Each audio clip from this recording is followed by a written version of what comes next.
அதிபதிகளின் புஸ்தகம் 14:5 வாசிங்க. திம்னாத்துக்கு போக புறப்பட்டார்கள். திராட்சை தோட்டங்கள் மட்டும் வந்தபோது இதோ கர்ஜிக்கிற பாலசிங்கம் ஒன்று. தோட்டத்துல இருந்து என்ன வந்துச்சு? எந்த தோட்டத்துல இருந்து? திராட்சை தோட்டத்துல சிங்கம் வருமா? திராட்சை தோட்டத்துல இருந்து சிங்கம் வருமா? சிங்கம் வராது. திராட்சை தோட்டத்துல என்ன வராது? சிங்கம் வராது.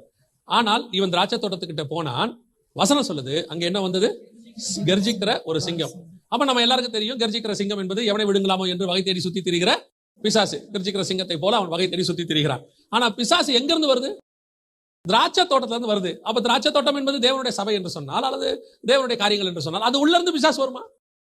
பல நேரங்களிலே அங்கதான் நாம ரொம்ப கேர்ஃபுல்லாக இருக்கணும். இங்க சர்ச்சுக்கு இல்ல. இப்போ சிம்சோனுக்கு ஒரு ரெஸ்ட்ரிக்ஷன் கர்த்தர் கொடுத்திருக்கிறார். ஒரு ரெஸ்ட்ரிக்ஷன் கொடுத்திருக்காரு. என்ன கொடுத்திருக்காரு? வாசிங்க. என்னாகமத்தின் புஸ்தகம் 6ஆம் அதிகாரம் 1-4 வசனம் இருக்கு. கர்த்தர் மோசேயை நோக்கி, நீ இஸ்ரவேல் புத்திரரோடு சொல்ல வேண்டியது என்னவென்றால், புருஷனாகிலும் ஸ்திரீயாகிலும் கர்த்தருக்கென்று விரதம் பண்ணி கொண்டவர்களாய் இருக்கும்படி நசரேய விரதமாகிய ஒரு விசேஷித்த பொருத்தனையை பண்ணினால். இப்ப சிம்சோன் யாரு? நசரேய விரதம் உள்ளவன். பண்ணினால் அப்படிப்பட்டவன் திராட்சரசத்தையும் மதுபானத்தையும் விலக்க கடவன். அவன் திராட்சரசத்தின் காடியையும் மற்ற மதுபானத்தின் காடியையும் திராட்சரசத்தினால் செய்த எவ்விதமான பானத்தையும் குடியாமலும், திராட்சை பழங்களையாவது திராட்சை வற்றல்களையாவது புசியாமலும், தான் நசரேனா இருக்கும் நாளெல்லாம் திராட்சை செடி விதை முதல் தோல் வரையிலும் உள்ளவைகளினால் செய்யப்பட்ட யாதொன்றையும் புசியாமலும் இருக்க கடவன். அவனுக்கு ரெஸ்ட்ரிக்டட் ஏரியா என்னது? திராட்சை தோட்டம். அவன் போகக்கூடாத இடம் என்னது? திராட்சை தோட்டம். இப்போ சில ரெஸ்ட்ரிக்டட் ஏரியாக்குள்ள கர்த்தர் நம்மள போக வேணாம் என்ன பண்ணி வச்சிருக்கிறாரு. இப்ப நம்முடைய பிரச்சனை என்ன தெரியுமா? நாம அங்கதான் போய் நிற்போம். அவன் பிறந்ததுல இருந்து அந்த திராட்சை தோட்டத்துடைய விதை கூட அவங்ககிட்ட போயிடக்கூடாதான்.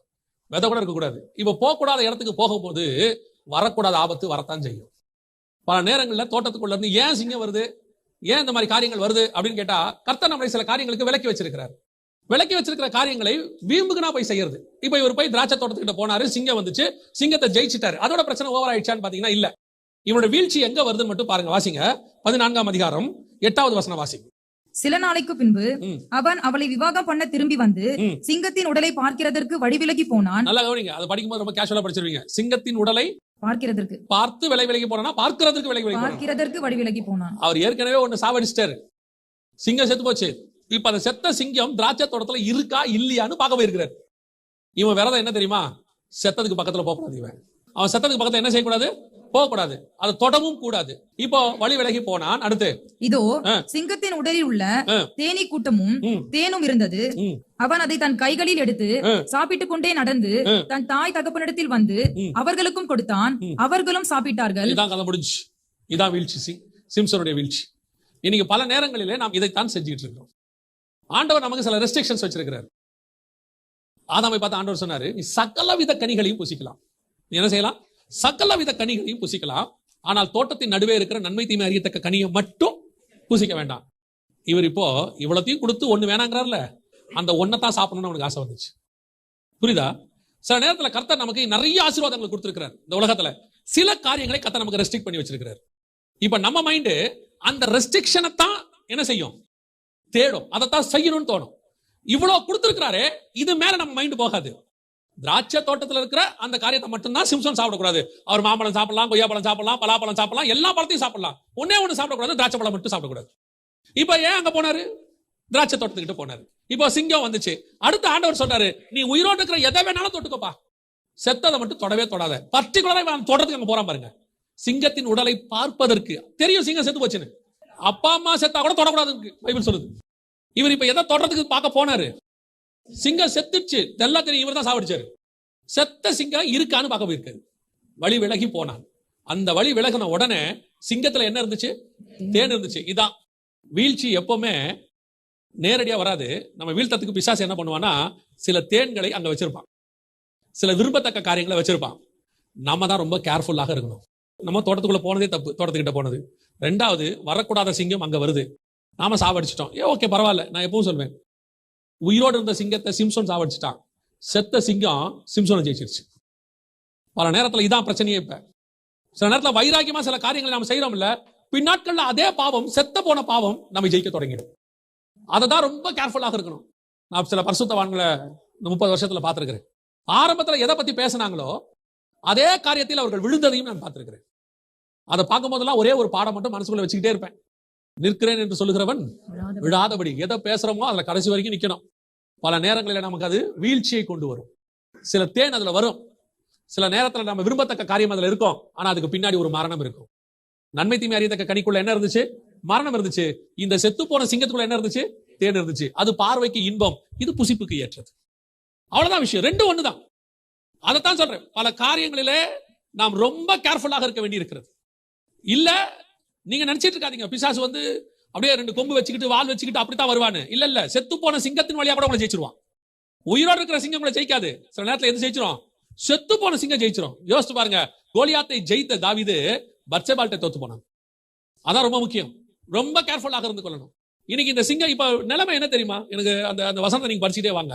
சிம்சோன் என்ன செய்வான்? போய் தன் தாய் தகப்பனத்துல அறிவிக்க மாட்டான். அவங்க அப்பா அம்மா கிட்ட சொல்லவில்லை. அந்த தேனை எங்கிருந்து எடுத்தேன் என்று தன் தாய் தகப்பனுக்கு என்ன செய்யல? அறிவிக்கவில்லை. நம்ம நிறைய நினைக்கிறோம் சிம்சோனுடைய முடிவு ரொம்ப மோசமா இருந்துச்சு, தொழிலாளர்கிட்ட போய் அவர் எல்லாத்தையும் செஞ்சுட்டாரு, அதனால புடிச்சு கொண்டு போயிட்டாங்க, கண்ணை குருடாக்கிட்டாங்க, மொட்டை அடிச்சாங்கன்னு இருக்குல்ல. ஆனா பைபிள்ல சிம்சோனை விசுவாச வீரன் தான் சொல்லுது. எபிரேயர் 11ஆம் அதிகாரம் 32வது வசனத்தை வாசிங்க. எபிரேயர் 11:32. பின்னும் நான் என்ன சொல்லுவேன்? கிதியோன், பாரா, சிம்சோன், யெப்தா, தாவீது. அப்ப இந்த விசுவாச வீரர்கள் பட்டியல யார் பேர் வந்துருச்சு? இந்த சிம்சோன் பேர் வந்துருச்சு இல்ல? அப்ப அவர் போனாரு, கண்ணு குருடாச்சு, அவர் வந்து 2 இதை வந்து சங்கிலியில கட்டியிருந்தாங்க, எல்லாம் நடந்தது இல்ல. ஆனா இதுக்கெல்லாம் என்ன காரணம் நினைக்கிறீங்க? இதுக்கெல்லாம் என்ன காரணம் தெரியுமா? அந்த 6ஆம் அதிகாரம் என்னாகமத்துல வாசிக்கும் போது அவன் பிரேத தண்டையில போய் தன் தாயாவது சகோதரியாவது தொட தீட்டுப்படுத்தல் ஆகாதுன்னு இருக்குல்ல. அப்படி ஆனா என்ன பண்ணணும்னு கீழே இருக்கு பாருங்க, வாசிங்க. அவன் நசரேயனாய் இருக்கும் நாளெல்லாம் கர்த்தருக்கு பரிசுத்தமாய் இருப்பான். அவன் அண்டையிலே ஒருவன் சடுதியில் மரணம் அடைந்தால் நசரேன விரதம் உள்ள அவனுடைய தலை தீட்டுப்பட்டதே ஆகில் அவன் தன் சுத்திகரிப்பின் நாளாகிய 7ஆம் நாளில் தன் தலைமயிரை சிரைத்துக் கொண்டு என்ன பண்ணணும்? முடிய மொட்டை அடிக்கணும். சிம்சோன் நீங்க தப்பு பண்ணியாச்சு, பிரேதத்தை தொட்டுட்டாரு, அதுல இருக்கிறத தேனை எடுத்துட்டாரு. இப்ப இதுக்கு நிவர்த்தி என்ன? தலையை மொட்டை அடிக்கணும். ஒருவேளை இதை அவன் தாய் தகவன்ட்ட சொல்லி இருந்தா அவங்க அப்பா அம்மா என்ன பண்ணிருப்பாங்க? அப்பா நீ இதை செஞ்சிருக்க கூடாது, இப்படி செஞ்சுட்ட, இதுக்கு ஒரே ஒரு வழிதான் இருக்கு, வா ஆசாரியன் போய் கேட்போம்பாங்க. ஆசாரியன் என்ன பண்ணிருப்பான்? இதுக்கு நிவர்த்திக்கு நீ என்ன பண்ணணும்? தலைமையில மொட்டை அடிக்கணும், அது வரைக்கும் வீட்டு விட்டு வெளியே வராதுன்னு சொல்லி முடி வளர்ற வரைக்கும் என்ன பண்ணிருப்பாங்க? வீட்டுக்குள்ள வச்சிருப்பாங்க. இப்ப இவர் சொல்லல, ஆனா இவன் விசுவாச வீரர்கள் பட்டியலோட திட்டத்துல இருக்கிறான். இவனை ஆண்டவர் கொண்டு போய் அந்த வீடுகள் பட்டியல சேர்க்கணும். வேற வழியே இல்ல, இவன் தலை மொட்டை அடிச்சாதான் சேர்க்க முடியும். அழகா இஸ்ரவேலுக்குள்ள யாருக்கும் தெரியாம அடிக்க வேண்டிய மொட்டை பெலிஸ்தியர் பாளையத்தில் வைத்து அடிக்கப்பட்டது. நிவர்த்தி செஞ்சுட்டார் ஆண்டவர். சிம்சோனை பொறுத்த வரைக்கும் அவனுடைய பாவத்துக்கு நிவர்த்தி கிடைச்சிருச்சு. ஆனா கிடைச்ச விதம் தான் கஷ்டம். ஆண்டவர் நம்மை அப்படி கொண்டு போக விரும்பவில்லை. ஆண்டவர் நம்மை சரிப்படுத்த விரும்புகிறார். சிங்கத்துக்கிட்ட போக வேண்டாம் என்று விரும்புகிறார். பல நேரத்துல செத்த சிங்கத்துக்கிட்ட மாட்டிக்கிட்டு இருக்கிறோம் நம்ம. ஏன்னா அதுல கொஞ்சம் தேன் இருக்குது. அதுல தேன் இருக்கிறது உண்மை. தேனை குடிச்சா கண்கள் தெளிவாகும், அதுல எந்த மாற்று கருத்தும் இல்ல. ஆனா இருக்கிற இடம் ராங் பர்சன், இருக்கிறது தப்பான இடத்துல இருக்குது. இன்னைக்கு நிறைய பேர் அப்படித்தான் இருக்கிறாங்க. நல்ல விஷயம் ராங் பிளேஸ்ல இருக்குது. ராங் பிளேஸ்ல இருக்கிறது உனக்கு எனக்கு உகந்தது அல்ல. அந்த தேன் நமக்கு தேவையே இல்லை. கர்த்தர் நமக்கு தெளி தேன் வச்சிருக்கிறார், கர்த்தருடைய வார்த்தையை வச்சிருக்கிறார். இன்னைக்கு நிறைய பேர் சில ஆசைகள், சில இச்சைகள், சில காரியங்கள், அது எங்க இருக்குது? செத்த சிங்கத்துக்கிட்ட இருக்குது. இதுல என்ன தப்பு இருக்குது? பல நேரங்களிலே நம்முடைய வாழ்க்கையில் இதான் நடக்கும். அதை நம்ம திருத்திக்கிட்டா நல்லது. இங்க விழாதவங்க யாருமே கிடையாது. எழுந்திருக்கிறோமா தான் கர்த்தர் பார்க்கிறார். இந்த பைபிளை எடுத்துக்கிட்டீங்கன்னா ஆதாம்ல இருந்து இயேசு கிறிஸ்துவை தவிர ஆதாம்ல இருந்து அத்தனை பேருக்கும் ஆண்டவர் செகண்ட் சான்ஸ் கொடுத்திருக்கிறார். செகண்ட் சான்ஸ் வாங்காம யாருமே இல்ல, பெரும்பான்மையா 99.99. ஆனா கர்த்தரோட திட்டம் என்ன? நான் மண்ணு என்று நினைவு கூறுகிறார். நம்ம விழ மாட்டோம்னு கர்த்தர் நினைக்கல. விழுந்தா எழுந்திருக்கிறோமா? அதை விட்டுட்டு வந்துடுறோமா? அந்த தேன் வேணான்னு சொல்றோமா? அதை தான் கர்த்தர் எதிர்பார்க்கிறார். சில ஆட்கள் சொல்றாங்க என்ன தப்பு, எல்லாரும் செய்யறாங்க நானும் செய்தானே. மொட்டை அடிப்பாரு, மொட்டை அடிப்பாரு, வச்சு அடிப்பாரு, ஒரு இடத்துல குருடாக்கி அடிப்பாரு. திருந்தத்துக்கு சான்ஸ் கொடுக்கும் போதே திருந்திடணும் சொல்லுவார் ஆண்டவர். எடுத்த உடனே ஆண்டவர் அடிக்கிற ஆண்டவரே கிடையாது. அவர் கிட்ட இளையகுமாரனை பத்தி நம்ம எல்லாருக்கும் தெரியும். தகப்பன்ட்ட வந்து கேட்டான், அந்த தகப்பன் கொடுக்க மாட்டேனாரா சொத்தை? அட்வைஸ் பண்ணாரா? சரி எடுத்துட்டு போ. அவருக்கு நல்லா தெரியும் ஒரு நாள் இது எல்லாமே தொலைக்க போற நீ. ஆனா என்னோட எண்ணம் என்ன தெரியுமா? நான் இன்னைக்கு இந்த சொத்தை கொடுக்காம நீ என்ன வெறுக்கிறத விட நான் கொடுத்துற எடுத்துட்டு போ. போனா சொத்து தான், ஆனா ஒரு நாள் நீ திரும்பி கண்டிப்பா என்கிட்ட வருவேன். ஆண்டவர் அந்த எதிர்பார்ப்போட தான் நம்மகிட்ட உட்காந்துருக்கிறார். ஒரு நாள் நம்ம திரும்பி வருவோம். இன்னைக்கு அதை தான் ஆண்டவர் எதிர்பார்க்கிறார். நீங்கள் திராட்சை தோட்டத்துக்குள்ள கர்த்தர் சில ரெஸ்ட்ரிக்டட் ஏரியா வச்சாருன்னா போகாதீங்க, வேண்டாம். அப்படி போனீங்கன்னா நீங்கள் எதிர்பார்க்காத சிங்கம் ஒன்று வரும். அதுக்கு தான் ஆண்டவர் தோட்டத்தை என்ன செய்யறாரு? வெளியடிச்சு வச்சிருக்கிறார். நம்ம தோட்டத்தை விட்டு என்ன செய்யறோம்? வெளியே போறோம். கர்த்தர் நமக்கு கொடுக்காத தோட்டம். அதுவும் இந்த கடைசி காலத்துல அப்படிப்பட்ட எவனை விழுங்கலாமோ என்று பிசாசு என்ன செய்யறான்? வகை தேடி சுத்தி திரிகிறான். இன்னைக்கு அநேகர் அப்படித்தான் இருக்கிறாங்க. சொன்னாலும் கூட என்ன செய்யறது இல்ல, கேட்கறது இல்ல. அங்க என்ன அதுல வேற இப்ப எல்லாம் கேட்கறாங்க, அது என்ன எல்லாரும் போகும்போது நாங்க ஏன் போகக்கூடாது? எல்லாரும் போய் பார்க்கறாங்க, நாங்களும் போய் பார்த்துட்டு வரோம். வேண்டாம். தீனால் என்ன பண்ணாலாம்? தேசத்தை சுத்தி பார்க்கும்படி போனாலாம். ஆனால் என்ன வசனம் சொல்லுது? தீனால் என்ன செஞ்சா? தீட்டுப்பட்டு போனாள். கடைசியில செத்தே போயிட்டான் அவன் ஒருத்தன். யாக்கோபு சொல்றாரு, என் வாசனையை நீங்கள் கெடுத்து போட்டீர்கள். இதுக்கு நோக்கம் என்ன? இந்த அம்மா சுத்தி பார்க்க போனது. ஆண்டவர் வந்து சில காரியங்கள் நம்மள வேணாம்னு சொல்லல, சில காரியங்கள் மட்டும் தான் வேணாம்னு சொல்லி வச்சிருக்கிறார். சகலவித கனிகளையும் பூசிங்க. ஆண்டவர் நிறைய காரியங்கள் உங்களுக்கு கொடுத்திருக்கிறார், எவ்வளவு ஆசீர்வாதங்களை கொடுத்திருக்கிறார். ஏதோ ஒரு சில காரியங்களை ரெஸ்ட்ரிக்ட் பண்ணியிருக்கிறார். அந்த இடத்துக்கு தான் போவேன்னா என்ன அர்த்தம்?